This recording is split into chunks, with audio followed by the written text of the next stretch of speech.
जेवढा म्हणून तुमचं अस्तित्व आहे सगळं हे मिटवायला येत आहेत.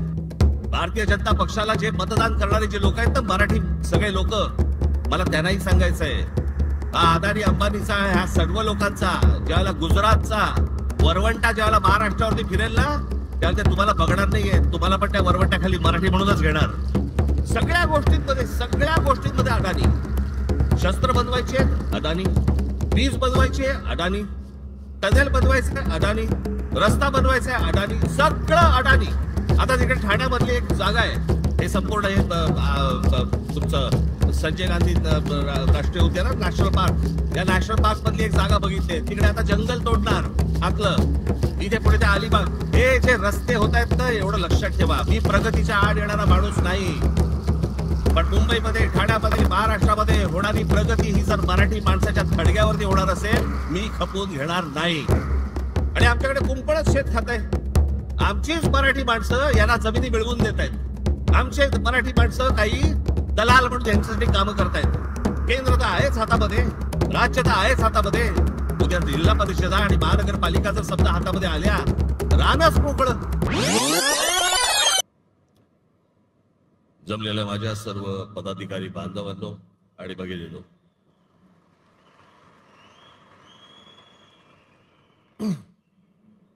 सर्वप्रथम मी आपणा सर्वांना या दिवाळीच्या मनपूर्वक शुभेच्छा देतो.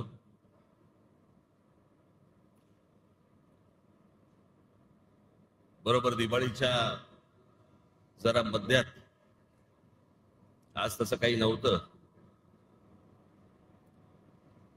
त्याच्यामुळे आज हा मेळावा इथे घेण्यात आला.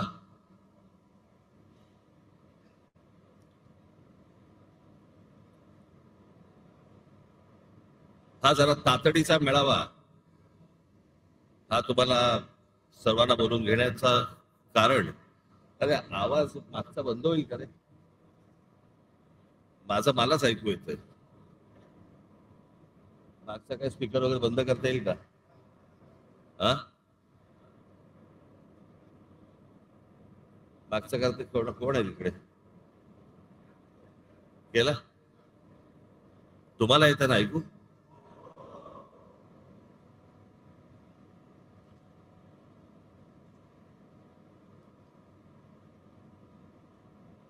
यावेळेची जरा जेव्हा लागेल तेव्हा आणि जेव्हा आपण ठरवू तेव्हा,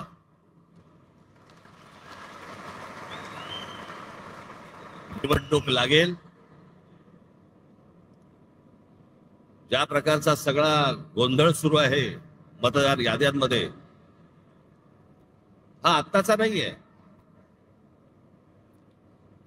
हा गेल्या काही वर्षांचा आहे. तुम्हाला आठवत असेल तर 2016-17 मी याच्याच विरोधात आवाज उठवला होता, या वोटिंग मशीन आणि मतदार याद्या.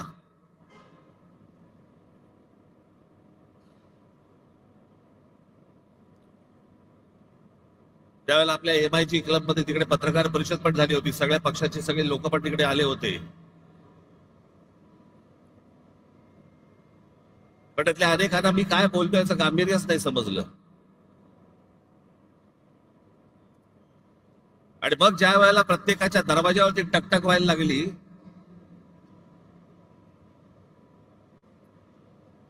त्यावेळेला कळून चुकलं की काय प्रकार सुरू आहेत ते निवडणुकीचे.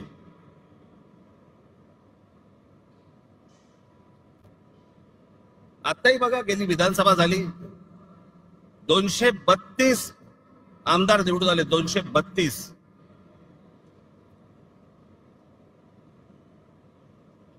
232 आमदार. एवढे प्रचंड यश मिळाल्यानंतर देखील महाराष्ट्रामध्ये सन्नाटा होता.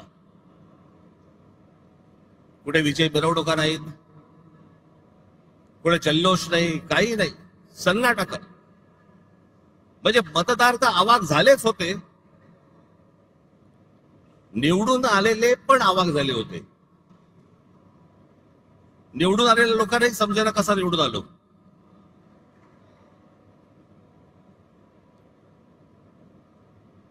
आणि मग सगळ्यांनाच कळलं की कशा प्रकारच्या निवडणुका चालल्यात या देशामध्ये. कशा प्रकारचे विजय प्राप्त होत आहेत, कशा प्रकारचं यश मिळत आहे. अनेक लोक म्हणतात की राज ठाकरेंच्या सभेला गर्दी होते पण ते मतामध्ये येत नाही. हे असं केलं तर कसं येईल ते मतामध्ये. आणि तेच चालू आहे. राज्यांमधले जे स्थानिक पक्ष आहेत त्यांना संपवणे, त्यांना मिटवून टाकणे आणि अशा मतदार याद्या तयार करायच्या, सगळी माणसं घुसवायची. मला तर आता कळलंय, अगदी खात्रीलायकरित्या समजलेली गोष्ट तुम्हाला सांगतो की आत्ताच्या या होणाऱ्या निवडणुकांना त्यांनी 1 जुलैला यादी बंद करून टाकली. त्याच्या अगोदर काही काम म्हणजे विधानसभेला तर होतेच भरलेले. त्याच्यानंतर जवळपास 96 लाख खोटे मतदार महाराष्ट्राच्या यादीत भरलेत. मुंबईमध्ये असेच 8-8.5 लाख, 10 लाख. ठाण्यामध्ये असेच 8-8.5 लाख. पुण्यामध्ये भरलेत, नाशिकमध्ये भरले, प्रत्येक शहरांमध्ये, प्रत्येक गावागावामध्ये भरलेले आहेत.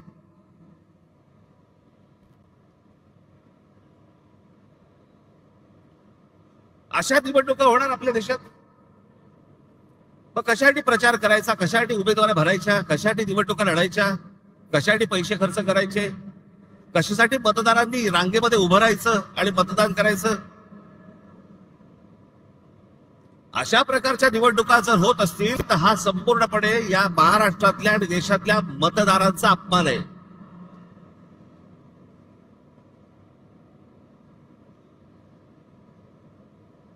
तुम्ही मत द्या नाही तर नका देऊ. मॅच फिक्सिंग झालेलं आहे, मॅच सेट आहे.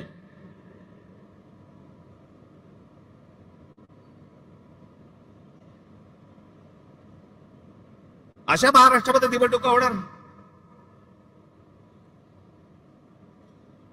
हे कोणत्या प्रकारचं षडयंत्र, ही कोणत्या प्रकारची लोकशाही आहे. आणि नंतर सांगायचं नाही नाही ह्यांचा एकही आमदार निवडून नाही आला, ह्यांचा एकही खासदार निवडून नाही आला. अरे येईल कसा.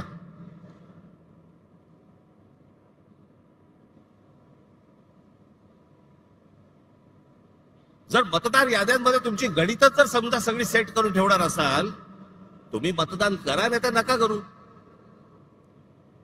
रिझल्ट अगोदर ठरलेला आहे.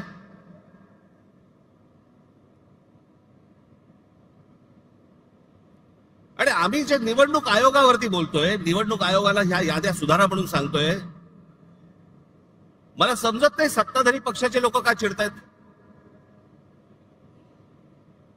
लागतंय ना कुठेतरी.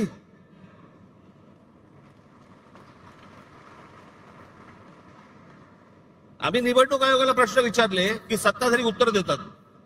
तुम्हाला कोणी विचारलं.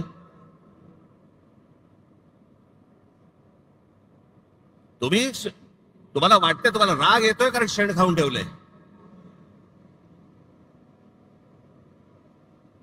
सगळ्यांना माहितीये, महाराष्ट्रातल्या अगदी गल्ली गल्लीमध्ये सगळ्यांना माहितीये की ही सत्ता कशी आली, ती कशा प्रकारची सत्ता आणली जात आहेत, कशा प्रकारचं राजकारण सुरू आहे.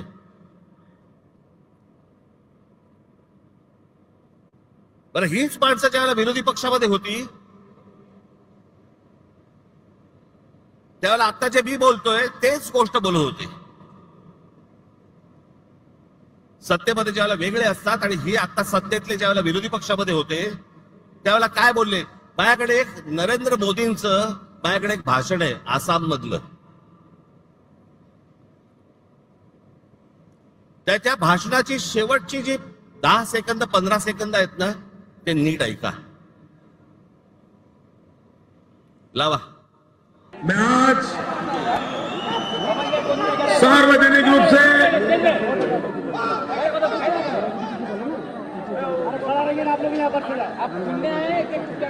मैं आज आसनसोल की सभा में सार्वजनिक रूप से भारत के इलेक्शन कमीशन को गंभीर शिकायत कर रहा हूं. और मैं चाहूंगा अगर इलेक्शन कमीशन एक एम्पायर के नाते निष्पक्ष भाव से आने वाले 2 दौर के चुनाव कराने की हिम्मत रखता है तो मेरी बात को इलेक्शन कमीशन ध्यान से सुने।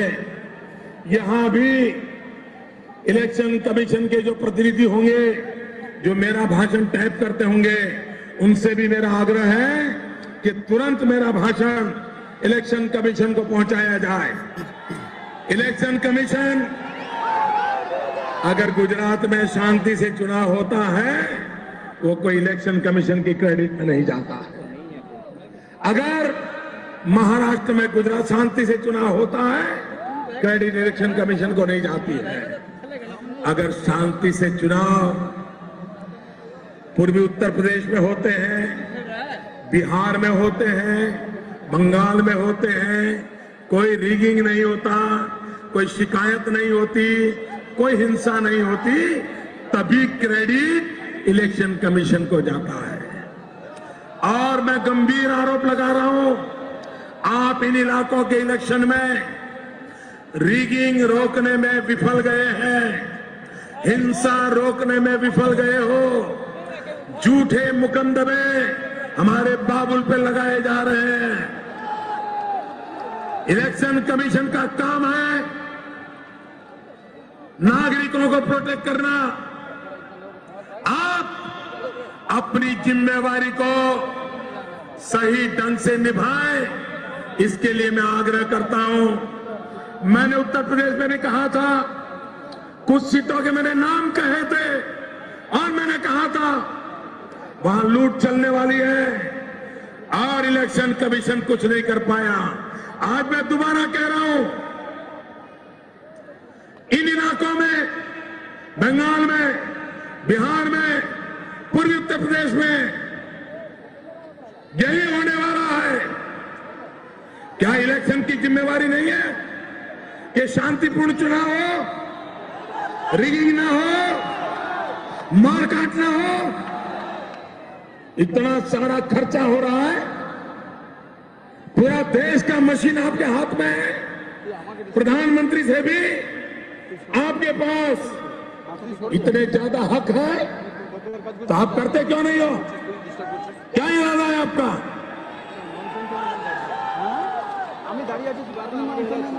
और मेरी इस बात से भी इलेक्शन को बुरा लगता है कमीशन को, तो एक और केस ठोकने की आपको इजाजत है।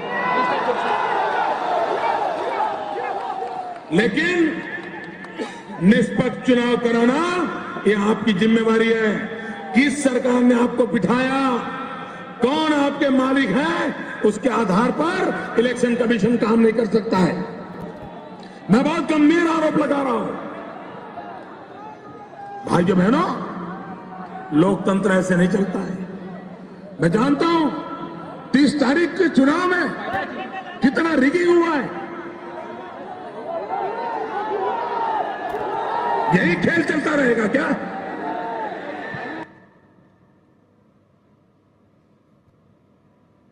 मी काय वेगळं बोलतोय? त्यावेळेला ते गुजरातचे मुख्यमंत्री होते, त्यावेळेस त्यांचं भाषण आहे। आज ते स्वतः पंतप्रधान आहेत। आम्ही काय वेगळं बोलतोय? की सत्ताधाऱ्यांचे, या निवडणूक आयोगाला आम्ही पण तेच सांगतोय, तुम्ही सत्ताधाऱ्यांचे गुलाम नाही आहात।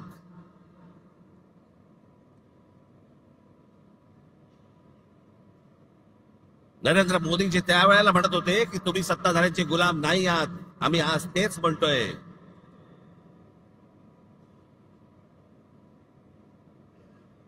आणि याची हिंमत पर्यंत कुठपर्यंत गेली आता इथे महाराष्ट्रामध्ये? सत्ताधारी पक्षाचा आमदार स्वतः सांगतो की मी माझ्या निवडणुकीला 20,000 मतं बाहेरून आणली। जाहीररित्या भाषणामध्ये बोलतो। पैठणचे आमदार आहेत भुमरे म्हणून, त्या दिवशी त्यांनी भाषण केलं, त्या भाषणामध्ये त्यांनी सांगितलं, मग शिंदेने त्याला काहीतरी डोळा मारला का काहीतरी केलं की दाढीवरनं हात फिरवला। मग लगेच तो बोलला नाही नाही, जे बाहेर गेले होते, स्थलांतरित होते, त्यांना मी आणलं। बघा तुम्ही तुमचंच बघा। पैठणचे आमदार विलास बापू भुमरे यांनी भाषणामध्ये भाषणामध्ये बोलताना त्यांनी विधानसभा निवडणुकीत 20,000 मतदार हे बाहेरून आणले असं सांगितलं. मात्र शिंदे यांनी इशारा करताच विलास भुमरेंनी सारवासारव केली. मतदान बाहेरून आणलं म्हणजेच स्थलांतरित मतदार होते, त्यांना मतदान करण्यासाठी विधानसभेच्या वेळी आणलं असा खुलासा किंवा सारवासारव त्यांनी केली. त्यानंतर सभागृहामध्ये एकच हशा पिकला.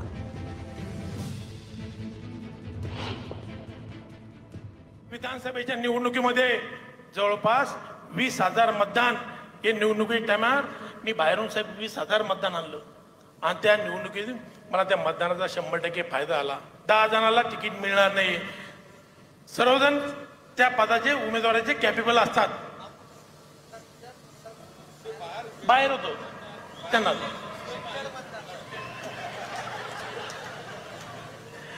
माझ्या मतदारसंघातलं 20,000 मतदान हे बाहेर स्थलांतरित झाले होते. त्या लोकांना मी मतदानाच्या दिवशी घेऊन आलो असेल.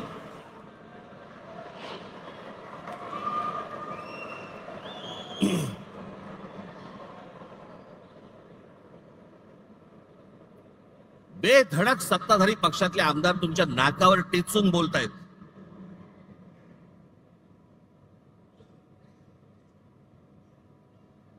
महाराष्ट्रातल्या सगळ्या मतदारांचा अपमान हे भर व्यासपीठावरती करतायत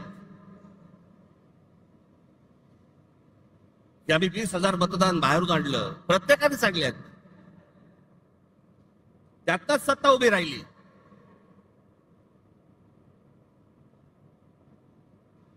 ही त्यांचीच माणसं बोलतायत.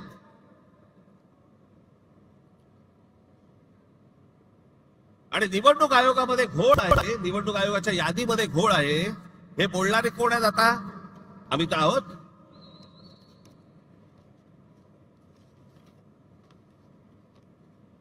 मी अजून 3 व्हिडिओ आणलेत. एक आहे सतीश चव्हाण, अजित पवार गट.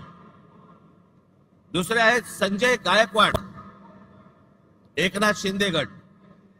आणि तिसरे आहेत मंदा म्हात्रे, हे भाजपचे आहेत. हे तिघेही आमदार आहेत. तिघेही आमदार आहेत. हे तिघेही काय बोलतात ते ऐका.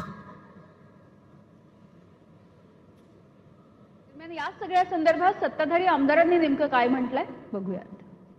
गंगापूर विधानसभा मतदारसंघात जवळपास 36,000 नावे दुबार आलेली आहेत. खरं तर मतदार यादीपासून ते निवडणूक निकाल लागेपर्यंत सगळे काम पारदर्शकपणे पार पडण्याचं काम हे निवडणूक आयोगानं करणं अपेक्षित आहे. त्यांच्या डिप्टीला महसूल खात्याची मशिनरी असते, परंतु ही दुबार नावे शोधण्याचं काम हे राजकीय पक्षाचे कार्यकर्ते करू लागले. विशेषतः रांजणगाव शैनपुंजी सारख्या वसाहतीमध्ये मोठ्या संख्येने मतदानाची दुबार नावे आहेत. मयत झालेल्या एक प्रसिद्ध व्यक्ती आहे, माजी पंचायत समिती सदस्य गंगापूर, मयत होऊन 13 वर्षे झाले. नाव आहे लोकरे रघुनाथ रखमाजी. अजूनही नाव मतदार यादीत आहे. असे हजारो मयतांची नावं या मतदार यादीत आहेत. बघा, मी बुलढाण्यामध्ये जवळपास कलेक्टर साहेबांना 4,000 डबलची नावं ही बोगस असल्याचं आम्ही कळवलेलं आहे, लेखी कळवलेलं आहे. काल महाराष्ट्र राज्याचे निवडणूक आयोग दिनेश वाघवले साहेबांना मी फोन केला की अशा प्रकारचे बोगस नावं आहे आणि काही 30-30 वर्षापासूनचे लोक इथे राहून गेलेत, अधिकारी राहून गेलेत, त्यांचे देखील नावं तसेच आहेत आणि मृत्यू झालेले देखील. हा आकडा जिल्ह्यात जर विचार केला तर लाखापेक्षा अधिक हा आकडा आहे.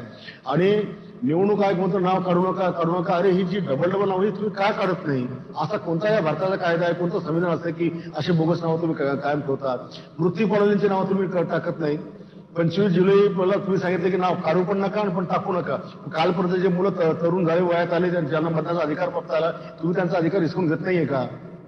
गेले 15-20 वर्ष जवळजवळ मी सातत्याने ही दुबार नावं असतील किंवा बोगस नावं असतील यासाठी मी कलेक्टर असतील, निवडणूक अधिकारी असतील यांच्याकडे प्रयत्न करतो. ही ठराविक लोक असतात, ही पैसे घेऊन नोंदणी तर करतात आणि लोक इकडनं तिकडनं गावाकडनं आणून सकाळ सकाळ ते मतदान करून ते जातात. त्यामुळे उमेदवाराला त्याचा फटका बसू शकतो. हे सत्ताधारी पक्षाचे आमदार आहेत बरं का.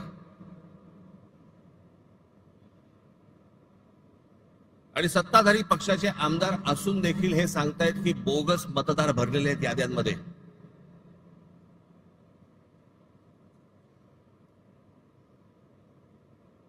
या कोणत्या निवडणुका लागतात, कोणत्या चालू आहेत आपल्याकडे निवडणुका? हे गेल्या 10-12 वर्षामध्ये 15 वर्षामध्येच का प्रश्न पडले?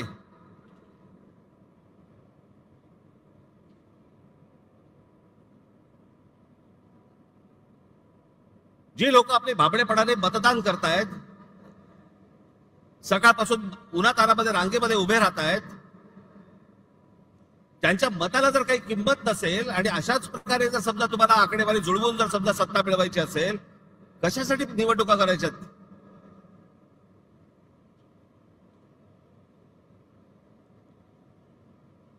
आणि आता पण ह्या ज्या सगळ्या चालू आहेत, आता याच्यावरती मतदारांच्या प्रतिक्रिया काय आहेत? एक फक्त तुमच्यासाठी छोटी गोष्ट आणली, मतदारांच्या प्रतिक्रिया काय आहेत त्या फक्त ऐका. मतदारांच्या प्रतिक्रिया काय ऐकते? मतदाराच्या मताला किंमतच नाहीये. पण सर्वसामान्य शून्य माणसाला, शिकलेल्या माणसाला फार प्रॉब्लेम पडतो. प्रामाणिकपणात नाही येत ना, तो गेला ना आपलं काय बोलत अर्थ नाही काय. जे पहिलं डुप्लिकेट मतदान आहे डबल, ते पहिलं बंद झालं पाहिजे. मग बॅलेट पेपरवर घेतला कशावर घ्या, ते दोन्ही ठिकाणी मतदान करणारच, ते त्याच्यावर कंट्रोल आणला पाहिजे, मग बॅलेट पेपरवर आलं पाहिजे. प्रत्येक वेळेला त्यांनी स्ट्रॅटेजी चेंज करतात. या वेळेला मशीनद्वारे काम केलं त्यांनी, पुढच्या वेळेला त्यांनी दुसऱ्या पद्धतीने म्हणजे मतदार वाढवून कसे आणले. कारण निवडणूक आयोगाचा प्रमुख जो आहे तोच हे काम करतोय. बाहेरच्या राज्यात देशात ना बॅलेट पेपरवर आहे, मग ते कसं होतं, ते इलेक्ट्रॉनिकला पुढे गेलेत लोक, मग ते करतात, मग आपल्याकडे का नाही होत? म्हणजे तुमचं एका घरामध्ये 36 18 मतं कुठून येतात? तर बॅलेट पेपरवर घ्या ना. बॅलेट पेपरवर घेतल्यानंतर कसं आहे, थोडक्यात ते पारदर्शक निवडणुका होतील असं मला वाटतं. आणि ती विरोधकाची मागणी अगदी योग्यच आहे आणि जनतेने, मतदारांनी पण त्या विरोधकांना साथ दिली पाहिजे असं मला वाटतं. ईव्हीएमचा लोकांवरचा विश्वास राहिलेला नाही. त्या दिवशी इलेक्शनचा रिझल्ट लागला त्यावेळी लिटरली मुंबईमध्ये सन्नाटा होता की कोणी या इलेक्शनचा रिझल्ट एक्सपेक्टच केला नव्हता. आणि हे फक्त मॅनिप्युलेशन्स करूनच पॉसिबल झालेलं आहे. मला वाटतं की पहिले जो काही घोळ आहे मतदार यादीत, तो सगळा घोळ निस्तरून त्याच्यानंतर भले 1 वर्ष लागलं तरी चालेल, पण सगळ्या मतदार याद्या क्लिअर करूनच नंतरच इलेक्शन झालं पाहिजे. आणि सगळे जे आता आहेत न्यायालयापासून सगळे विकत घेतलेले आहेत, त्याच्यामुळे त्याला इलाज नाही आहे. कारण आता फक्त जो जमाना होता, आता माझा होता 77 आहे, जो जमाना आमच्या होता आता माझ्या आता फक्त चोरी आणि सगळ्यांनी निष्ठा विकलेली. बॅलेट पेपरवरती मी सांगितलं की नाही, बॅलेट पेपरवरतीच हवं तरच हा घोळ शकतो, नाही तर शक्य नाही.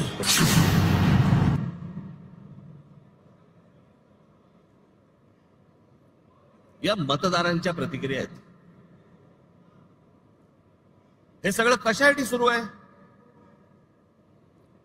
केंद्रातही आम्हीच पाहिजे, राज्यातही आम्हीच पाहिजे, महानगरपालिकेतही आम्हीच पाहिजे, जिल्हा परिषदमध्ये आम्हीच पाहिजे. हा संपूर्ण महाराष्ट्र, ही महाराष्ट्रामधली सगळी शहरं ही अदानी अंबानीला आंदण म्हणून द्यायची आहेत.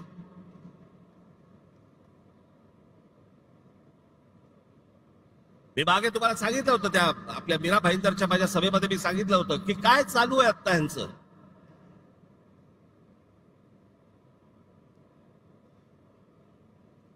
ठाणे जिल्हा हातामध्ये आल्याशिवाय मुंबईला हात घालता येणार नाही, म्हणून तिकडनं सगळी अख्खी सगळी सुरुवात चालू आहे. ती पालघर पासून सगळी सुरू आहे. तिथे ज्या इमारती उभ्या राहत आहेत त्या इमारतीमध्ये लोक कोण राहत आहेत ते बघा, सगळी गुजरातमध्ये येत आहेत. मी मागे जो विरोध केला होता त्या बुलेट ट्रेनला, तो याचसाठी, तो पट्टा बघा अख्खा, तो भौगोलिक पट्टा बघा तुम्ही. आता तिकडे वाढवण बंदर येत आहे, तिकडे आता विमानतळ येत आहे. इथे एक विमानतळ आता नवीन आलं, आता वाढवणला तिकडे करतायत एक विमानतळ. कोणासाठी, कशासाठी?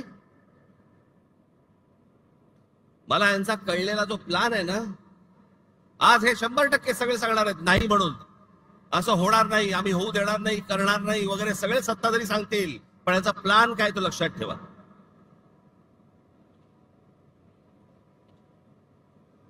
आता जे नवीन विमानतळ केलंय हे आत्ता आपलं जे सांताक्रूजचं विमानतळ आहे, छत्रपती शिवाजी महाराज विमानतळ अंधेरी सांताक्रूजचं, इकडनं आता ते आहे अडाणीच्या हातात. इकडनं सगळी ऑपरेशन्स आता हळूहळू हळूहळू कमी करणार आणि सगळी तिकडे नेणार नवी मुंबईला. इकडचा सगळा कार्गो काढणार आणि तो वाढवणला नेणार. आणि मग ती संपूर्ण जमीन अख्खी एकदा काहीतरी गुगल मॅप वरती जाऊन बघा केवढी आहे ती, आणि मग ती अदानीच्या घशात घालणार.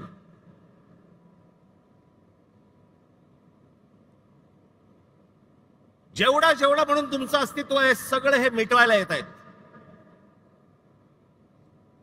भारतीय जनता पक्षाला जे मतदान करणारे जे लोक आहेत ना, मराठी सगळे लोक, मला त्यांनाही सांगायचं आहे,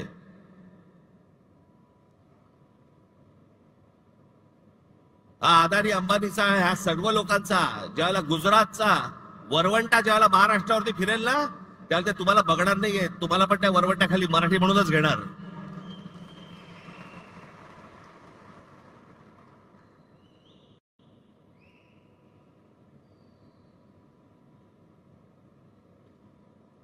सगळ्या गोष्टींमध्ये अदानी.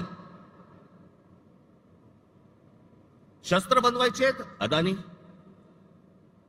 वीज बनवायचे अदानी, टनेल बनवायचे अदानी, रस्ता बनवायचा अदानी, सगळं अदानी.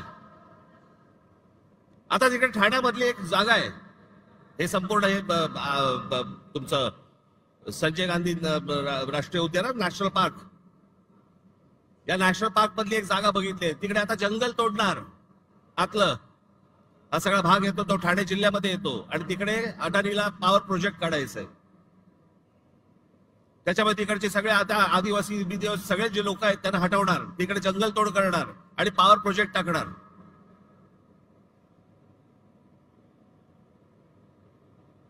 इथे पुढे त्या अलिबाग, हे जे रस्ते होत आहेत ना, एवढं लक्षात ठेवा, मी प्रगतीच्या आड येणारा माणूस नाही, पण मुंबईमध्ये, ठाण्यामध्ये, महाराष्ट्रामध्ये होणारी प्रगती ही जर मराठी माणसाच्या थडग्यावरती होणार असेल, मी खपवून घेणार नाही. तुम्हाला वाटत असेल की हे सगळे रस्ते जे बांधले जात आहेत, सिलिंग पासून ते अटल सेतू पासून सगळ्या गोष्टी तुमच्यासाठी नाही येते. हे जे सगळे जमिनी घेत सुटलेत ना उद्योगपती, त्यांच्यासाठीचे रस्ते आहेत ते.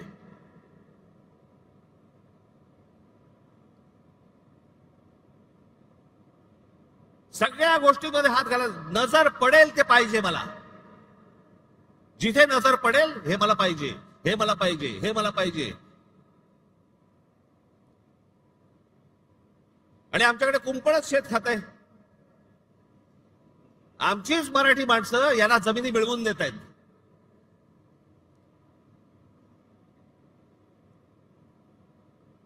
आमचे मराठी माणसं काही दलाल म्हणून यांच्यासाठी कामं करतायत.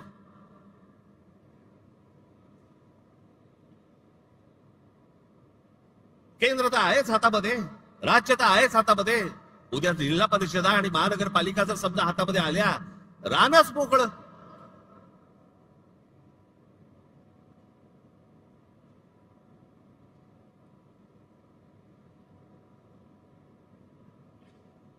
हे काही सहज चालू नाहीये, हे सगळं प्लॅन आहे.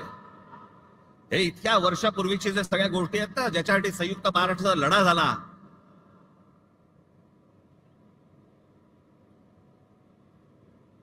ही गुजरातला मुंबई हवी होती, आणि महाराष्ट्राला मुंबई देऊ नका असं म्हणणारे पहिले कोण होते? वाईट याच गोष्टीचं वाटतं की ज्यांच्याकडे आम्ही आजपर्यंत आदराने पाहत आलो, आम्ही त्यांनी सांगावं की मुंबई महाराष्ट्राला मिळणार नाही म्हणून. आणि ते होते, पहिले होते वल्लभभाई पटेल. तुमचा विश्वास बसणार नाही.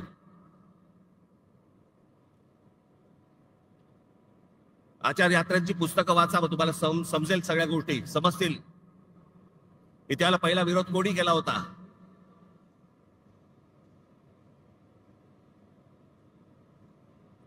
हे आत्ताच नाहीये, हे जुनं आहे. हे आत्ता फक्त सगळ्यांच्या सहाय्याने ते कर देत आहेत आणि त्याच्यासाठी बोगस मतदार भरले जात आहेत, जेणेकरून ह्याच्यातनं सगळे खासदार आमचे, आमदार आमचे, जिल्हा परिषद आमच्या, महानगरपालिका आमच्या, नगरपालिका आमच्या, सगळे एकदा हातामध्ये आलं. तुम्ही काय करणार आहात?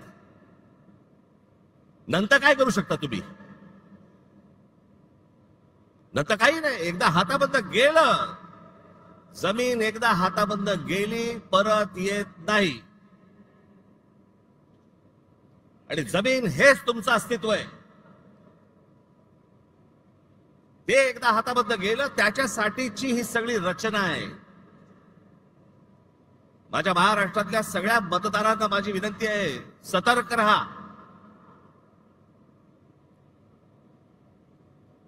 आणि म्हणून मी तुम्हाला आज सर्व यादी प्रमुखांना इथे जे मी बोलवलंय, सगळ्या गोष्टी टप्प्याटप्प्याने होणार, बरोबर होणार.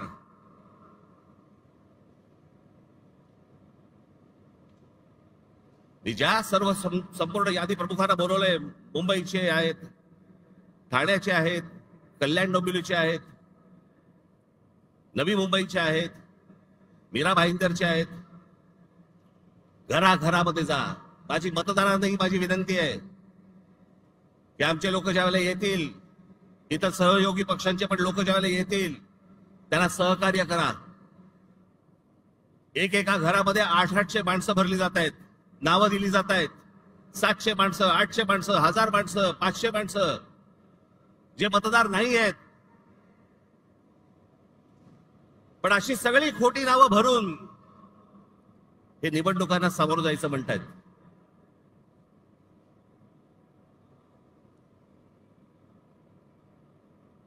हे ज्या निवडणुका घ्यायचं म्हणतायत ना, हे जोपर्यंत ही मतदार यादी पूर्णपणे स्वच्छ होत नाही,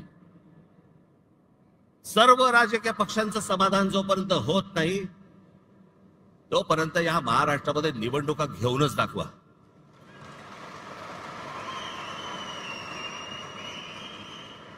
या महाराष्ट्रातल्या निवडणुका शांततेने पार पाडायच्या असतील, पहिली ती मतदार यादी स्वच्छ करा.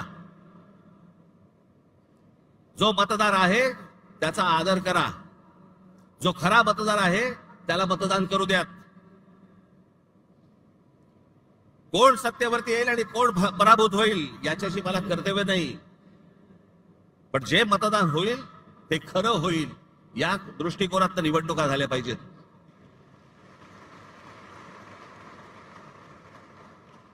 त्याच्यामुळे आता सर्व माझ्या यादी प्रमुख जे आहेत, माझे शाखाध्यक्ष आहेत, उपशाखाध्यक्ष आहेत, माझे गटाध्यक्ष आहेत, यादी प्रमुख आहेत, प्रत्येक ठिकाणी कोण कोण राहत आहेत, किती किती माणसं राहत आहेत, कोण कोण मतदार आहेत, तपासायला सुरुवात करा.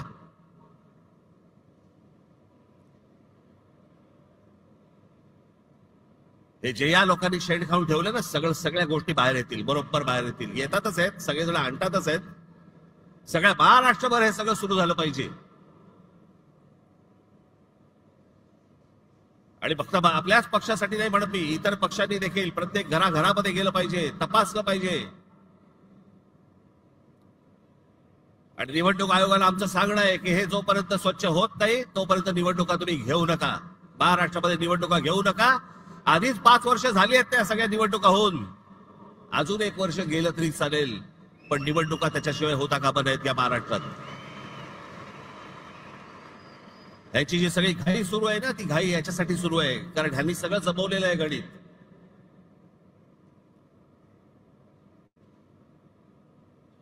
पुढे या सगळ्या गोष्टींचं पुढे कसं कसं जायचंय, कुठे कुठे जायचंय, ह्याचे प्रत्येकाचे टप्पे ठरलेले आहेत, योग्य वेळी सांगणार. पण आज 3 वाजता एक सर्वपक्षीय पत्रकार परिषद आहे, ज्याच्यामध्ये शिवसेनेचे लोक असतील, आमचे लोक असतील, राष्ट्रवादी काँग्रेसचे लोक असतील, सर्वच पक्षाचे लोक असतील. सत्ताधारी पक्षाच्या लोकांना पण यायचं असेल तर येऊ शकतात.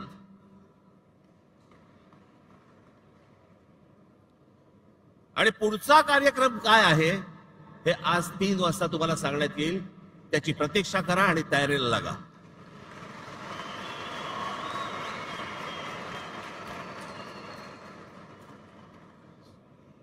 जिथे जिथे तुम्हाला शक्य होईल तिथे इथे सगळ्या गोष्टींची तयारीला लागा तुम्ही. हे तुम्हाला आज 3 वाजता तुम्हाला समजेल. ही पत्रकार परिषद होईल त्यावेळेला. पण आज तुम्ही इकडे जण आलाय, मला फक्त आपल्याला एवढंच सांगायचं आहे की कशासाठी काय चालू आहे षडयंत्र ते सर्वांनी ओळखा आणि मतदार याद्यांवरती जोरात कामाला लागा. एवढंच सांगण्यासाठी म्हणून मी आज आपल्या सर्वांसमोर मी इथे आलोय. जाताना सर्वजण नीट जा आणि घराघरापर्यंत नागरिकांपर्यंत प्रत्येकाकडे पोचा. ज्यावेळेला जाल त्यावेळेला नम्रपणे जा, शांतपणे जा, त्यांची विचारपूस करा आणि सगळ्या गोष्टी या तुम्ही तुमच्याकडे कागदावरती लिहून काढल्या पाहिजेत. एवढंच सांगण्यासाठी म्हणून मी आज आलो. दिवाळीच्या मध्यात तुम्हाला बोलवलं त्याबद्दल दिलगिरी, परंतु आपण आलात त्याबद्दल मी आपला सर्वांचे आभार मानतो. धन्यवाद. जय हिंद, जय महाराष्ट्र.